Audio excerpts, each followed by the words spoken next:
一当只有2摆总集选，议员都要把机会为地方争取建设，为选民请命，加上专程直播，拢是自我宣传的上好管道。所以第2任的议员郑嘉欣，每到总集选甲别人无同的所在，就是简报配合议题，用家己的红仔头设计各种手办造型。有减少、有轻松的动画来吸引官员眼光。从第1届到现在，每一次的市政总咨询，为什么我把它做成一个动画的呢？因为我认为我有在观察哦，每一次议员的市政总咨询，那些市府官员他们都在滑手机，如果还没有轮到他们，所以如果我把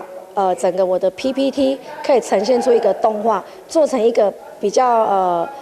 幽默，然后甚至又搞笑啊，或者是说严肃的都有。你们可以从 PPT 上面可以看到所有 Q 版的，不管是表情啊、动作，可以呈现出说，我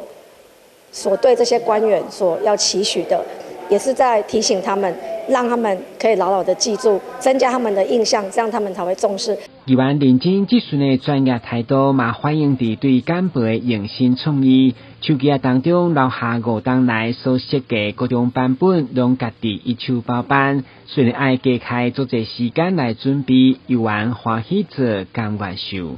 要花将近3个礼拜到1个月，甚至因为每一个贴图我要用小影，然后要把它转换成GIF 档，甚至说我还要去网络上找这个 Q 版的娃娃的身体的结构，再整个把它汇入到我的头型，因为头型是不变的。可是 Q 版的这个身形的话，是要去上网去找，因为有顾虑到这个版权的问题，所以我必须要做整体的规划，然后重新的来画。一张引人注目的活泼简报，主要是议员的心血，更是希望争取建设的利器。记者阮吉台南报道。